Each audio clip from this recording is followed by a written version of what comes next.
Welcome back.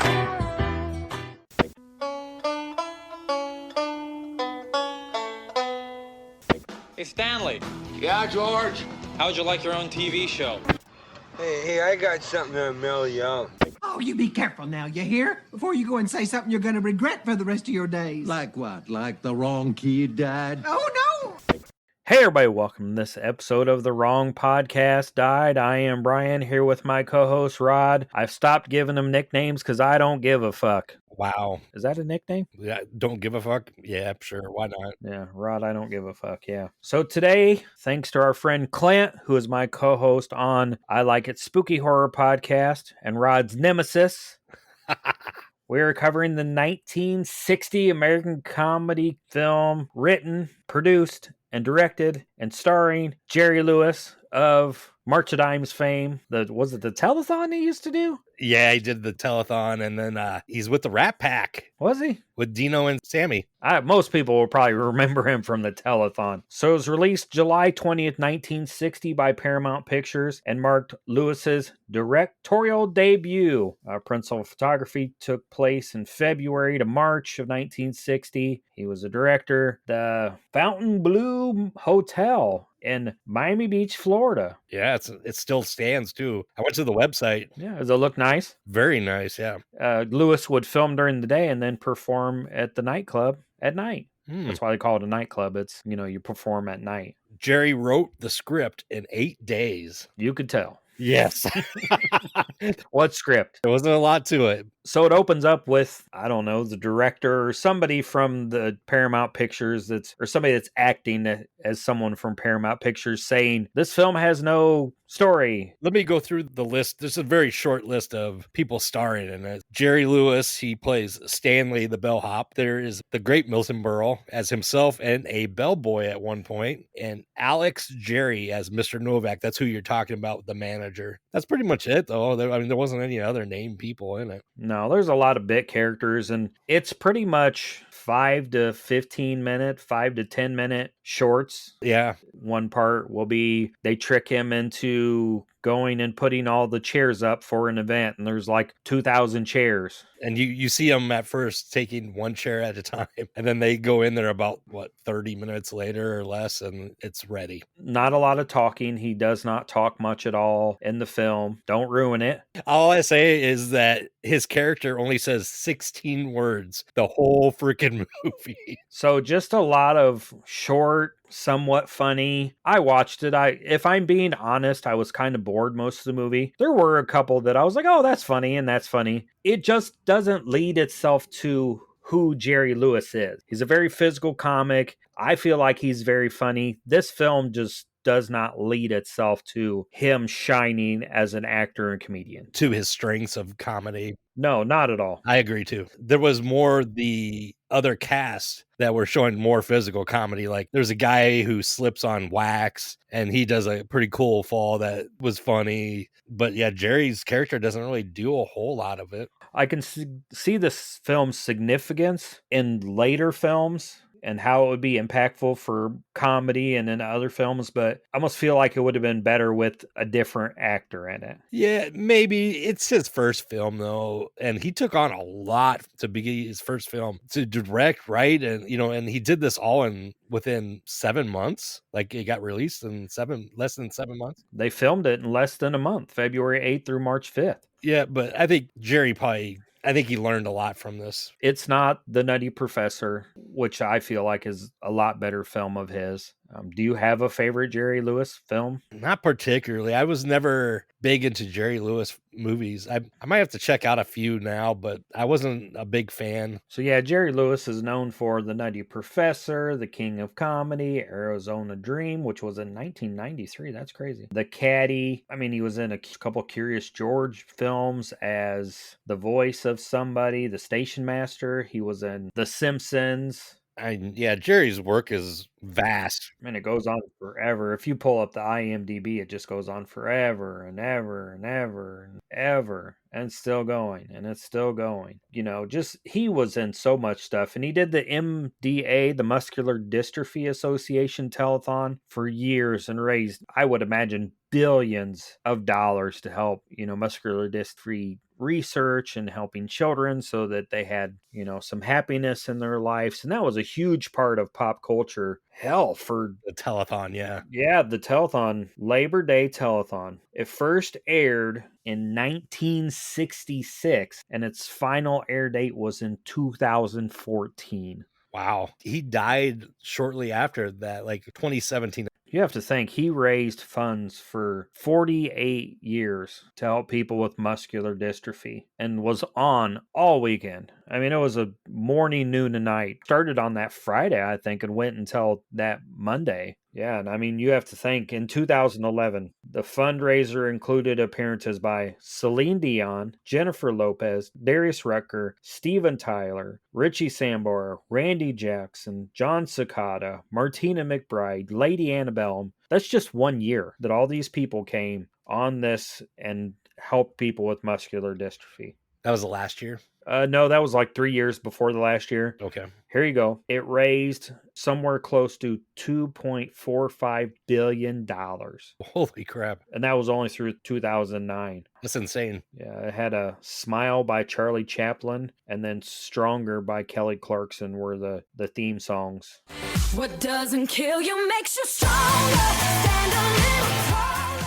Just crazy running time. 1,209 minutes from 1966 to 2010. So all weekend. 21 and a half hours starting on Sunday evening preceding Labor Day and continuing till late of the night. Yeah, just that and pop culture spanned years. So he's important for that, but he's also important because he was a great comedian and a great actor. Just not my favorite Jerry Lewis film. I mean, it made $10 million in the U.S. alone. Which one was your favorite? Oh, The Nutty Professor, which went on to get a bunch of remakes and stuff. So I was thinking of other physical comedians throughout the generations. So I kind of have a little bit of a list of ones that no particular order, but I thought, of course, Charlie Chaplin was amazing, a comedian. Rowan Atkinson, Mr. Bean. Jim Carrey is undeniably a great physical comedian. And of course, Jerry Lewis. But one that when I was looking up to see some of the names just to get a reference and try to think about this, John Ritter was not on that list. And I've always thought John Ritter is one of the best physical comedians. Yeah, I mean, in Three's Company, yes. Yeah, Three's Company, he was like amazing. And that went on for like at least 7 seasons, I think. I'm trying to think. There's one that they show before The Last Picture House that I always think. Buster Keaton is who they show at The Last Picture House. Okay. I don't know if you know him, but I've heard of him. They show like clips of his early movies and they say if Buster didn't talk, then neither should you. Because they're like saying don't talk during the movie, or you'll get kicked out. Three's Company ran for 8 seasons. That's a long time. Yeah, and I mean, in Stay Tuned, he had some physical comedy, and I love Stay Tuned, but my favorite John Ritter movie is Sling Blade. Yeah. Where he's out of his comfort zone. And that's the same with Jim Carrey. I like Jim Carrey, he's fine, but I like Jim Carrey in The Truman Show and in Man on the Moon, which I love Man on the Moon, which is a comedy of sorts, but it's also very serious. I mean, but if you're talking physical comedy, you don't need to go any further than the Three Stooges.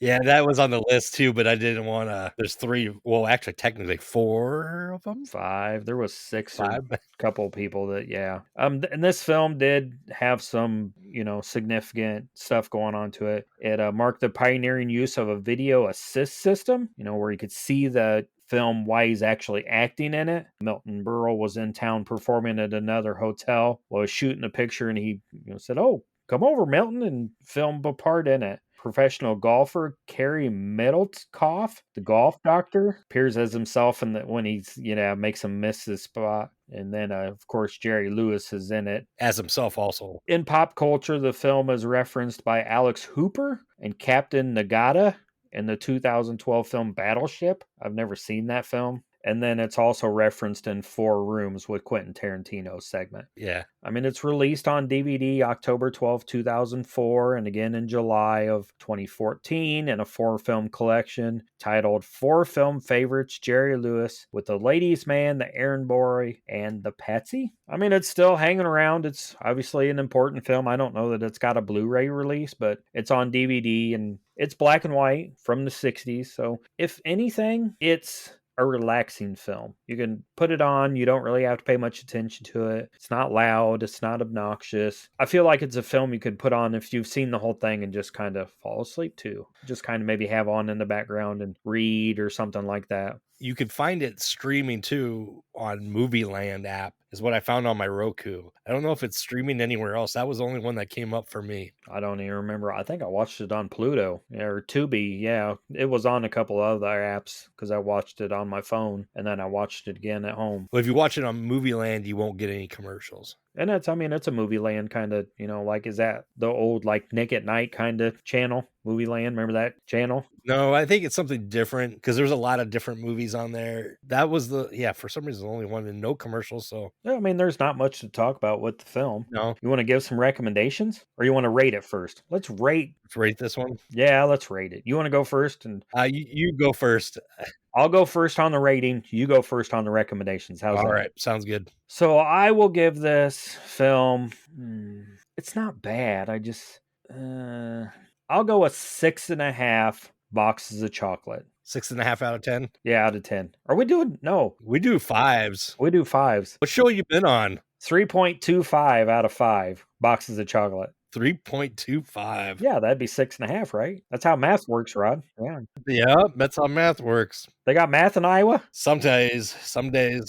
What about you? What do you give it? I'll give it a 3 out of 5 fat ladies who need to go on a diet because I need to go on a diet too. Yeah. No, I mean, yeah.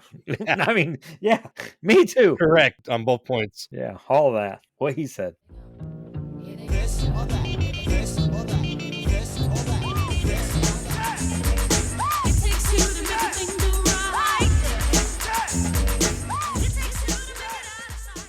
Okay, my recommendation, if you like this film, is pretty obvious, I think. It's the 1995 Four Rooms. It's a comedy anthology, 4 segments, where you follow Tim Roth as Sam, the bellhop, and he just gets into trouble all night long. I believe it's New Year's Eve. You get witches, you get naughty kids, but it's a fun one. You got Tim Roth, of course. You also have Madonna. You got Antonio Banderas, Bruce Willis, Jennifer Beals, and Quentin Tarantino, who directs and stars in one of the segments. So my recommendation, and I'll give you 2 because I knew you were going to take that one. It was pretty obvious. That is one movie that I had on my recommendations. But the first one is Mr. Bean's Holiday from 2007. And if Mr. Bean goes on holiday, there's bound to be a bellhop somewhere. And he wins a trip to Cannes. And like you said, Mr. Bean. Rowan Atkinson. Yeah, Rowan Atkinson is a great physical comedian. Then the other one stars Dudley Moore, and I can't remember what year it's from, but it's called Blame It on the Bellboy. I've never heard of that one. Mix-up,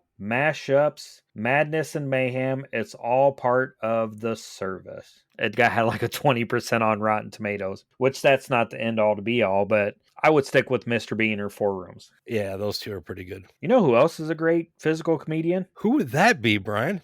Mr. Magoo. Remember the cartoon, Mr. Magoo? Yeah. You thought I was going to send it to the podcast. I thought it was, but yeah.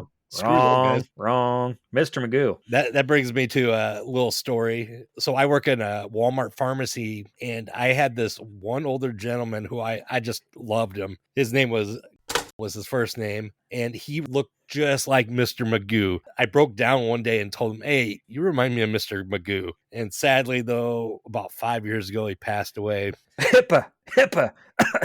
What was that? And maybe that's not his name either. I don't know. You said his first name was, HIPAA violation. You're going to lose your job. Whatever. Yeah, maybe Walmart don't care. You know who else may not care? Our podcast network, the PFPN.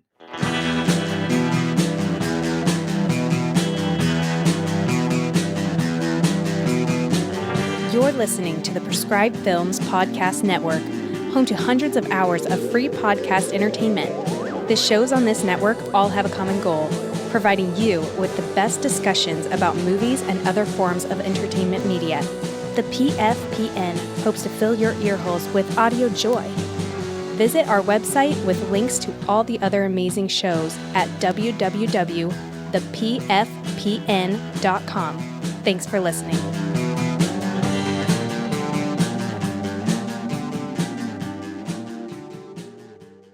So now that we've heard from our podcast network, let's get into some news. And on July 20th in 1960, the USSR, which is Russia now, recovers 2 dogs, the first living organisms to return from space that we know of. On July 11th, To Kill a Mockingbird by Harper Lee is first published. That's an interesting, very significant book and went on to be a movie. On July 13th, U.S. Democratic Convention nominates JFK as its presidential candidate. And on July 27th, the U.S. President Richard Nixon nominated for presidential candidate at Republican Convention in Chicago. So I went back a little bit in July because the Bellboy was actually released in LA as a premiere on July 6th. But on July 6th, the United States reduces its sugar orders from Cuba by 95% after Congress authorized President Eisenhower to lower the quota, which,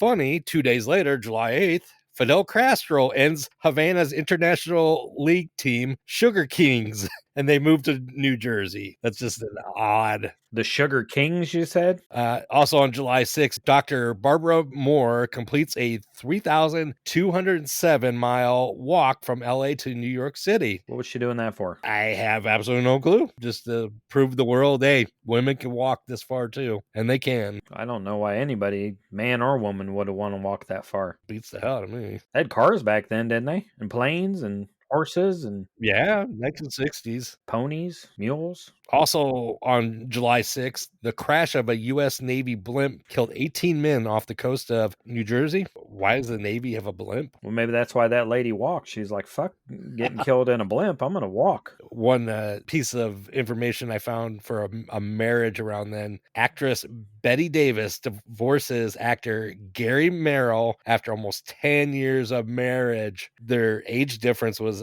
she was 52 at the time and he was 46. So she was rocking the cradle a little bit, but not by much. No, she was only 8 years younger or older, right? 6 years. 6 years. That's not robbing the cradle, Rod. And one last piece. On July 4th, due to the post-Independence Day admission of Hawaii as the 50th U.S. state on August 21st of 59, the 50-star flag of the United States debuts in Philadelphia almost 10 and a half months later. It took that long to get a new flag made, huh? Right. We still have it. Yeah, we do. And on the music charts, I'm Sorry by Brenda Lee is number 1 in the U.S. Number 1 in Great Britain is Good Timin' by Jimmy Jones. Jimmy Jones and the Kool-Aids. No, that was later on.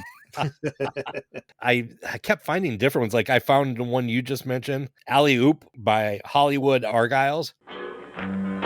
Well, this cat's name is Alley-Oop.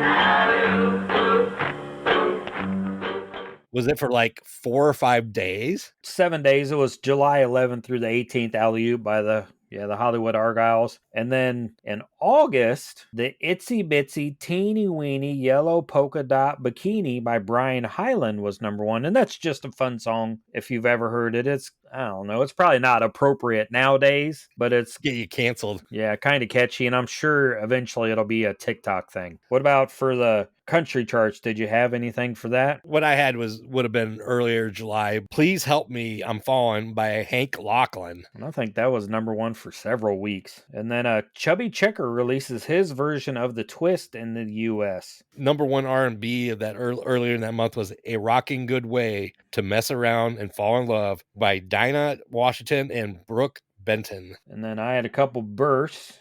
Katie Rebbit, Prince Andrew's former girlfriend, is born in England. And Lauren Gregg, American soccer coach of the 2000 and 1997 U.S. women, and a midfielder at North Carolina, was born in Rochester, Minnesota. So I went back. I found some other births since I had an earlier release on mine. On July 2nd, Julia Montgomery, who's an American actress, she was in One Life to Live, but some of us nerds would recognize her from Revenge of the Nerds.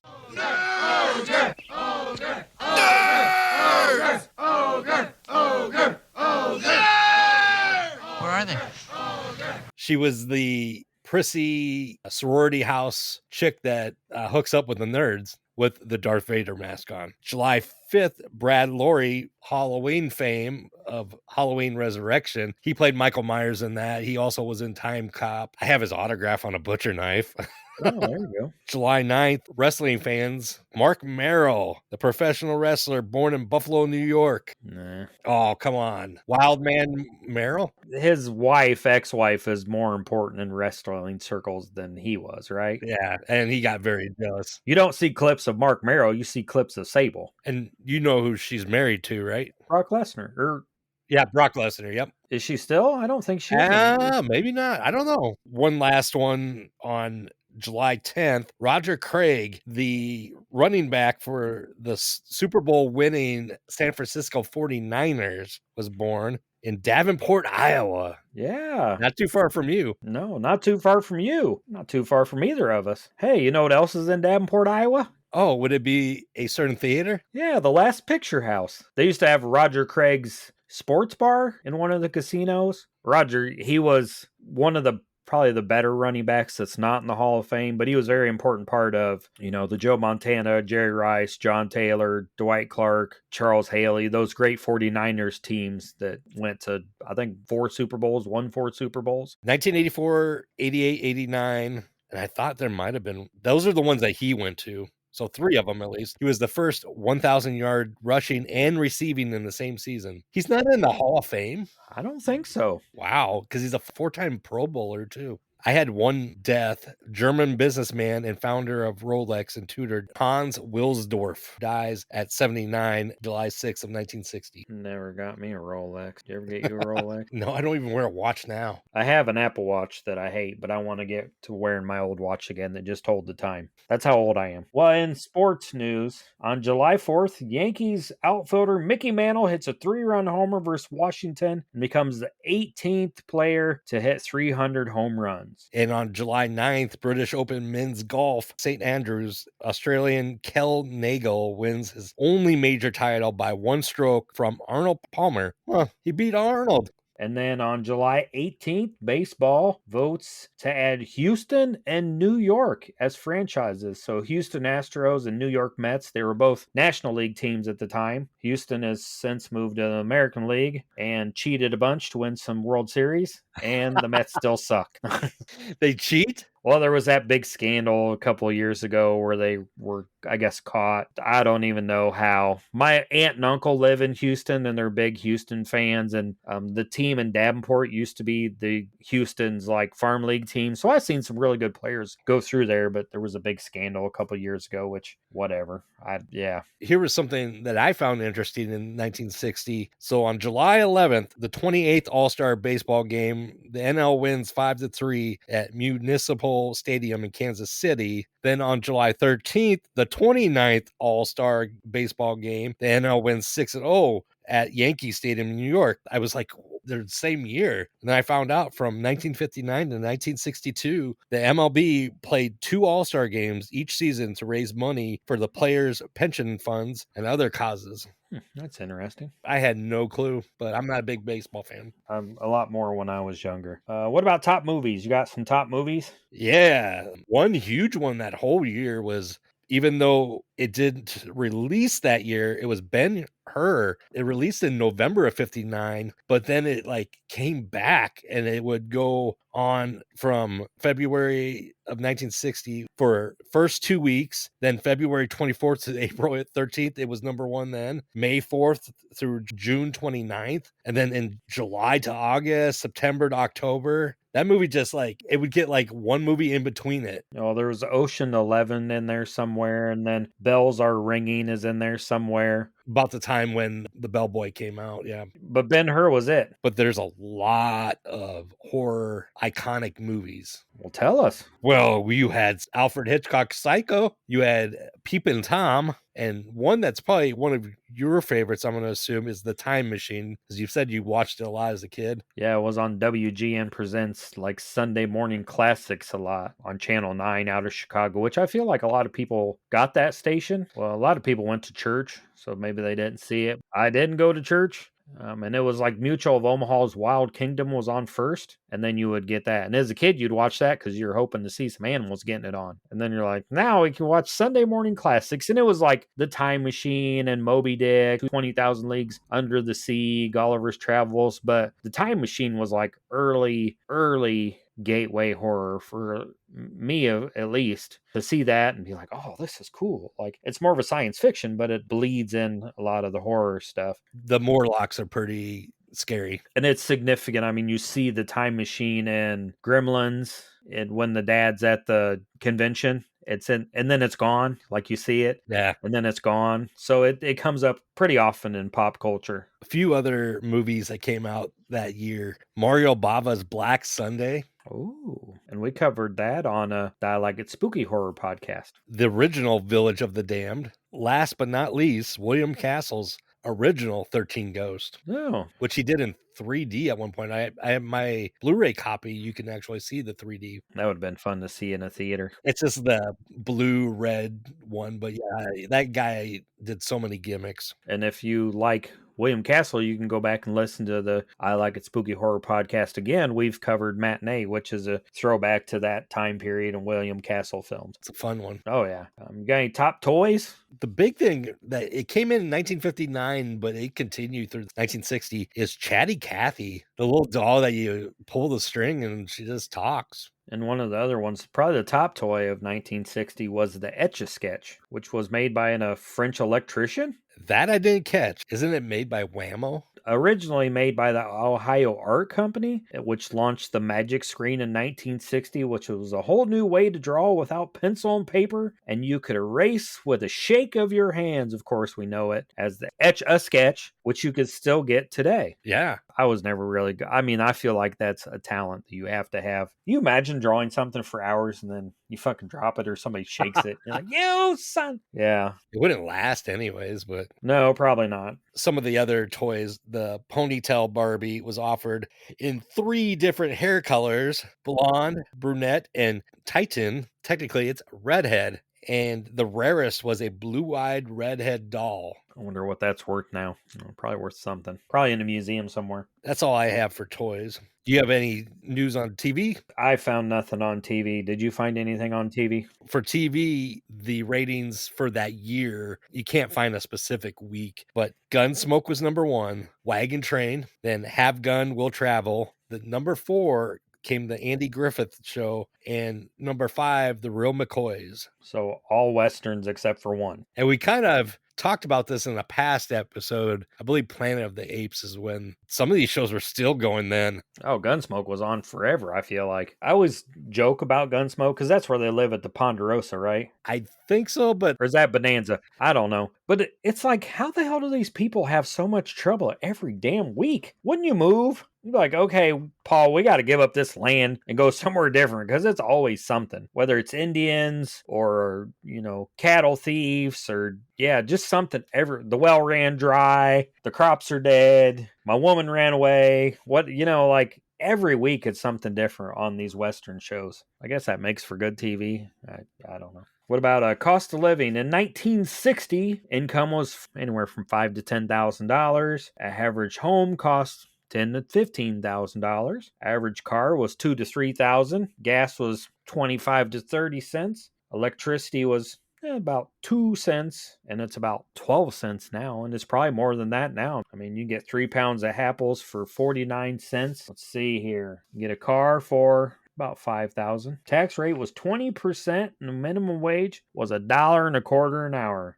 Man. Now they want like $30 an hour. 20 cents for a hamburger and 10 cents for a soft drink. Get a ham for 39 cents a pound. Get chicken for 29 cents a pound. Ground beef for 45 cents a pound. Bananas for 10 cents a pound. A lot cheaper, but I feel like it says the car was about $2,500 for a new car. In today's value, that would be about $14,000. So that's what I paid close for my car, and it only had like 900 miles on it, but that was pre-COVID. Now pre-COVID, my car is worth more than it was when I bought it, and it has a lot more miles on it. So COVID kind of inflated everything. Everything just went through the roof with COVID, and a lot of people got really rich on COVID, and one of them wasn't me. Wasn't not me either. Oh, well, I guess we'll have to keep doing this podcast and hope we hit it rich somehow. Yeah, give us money.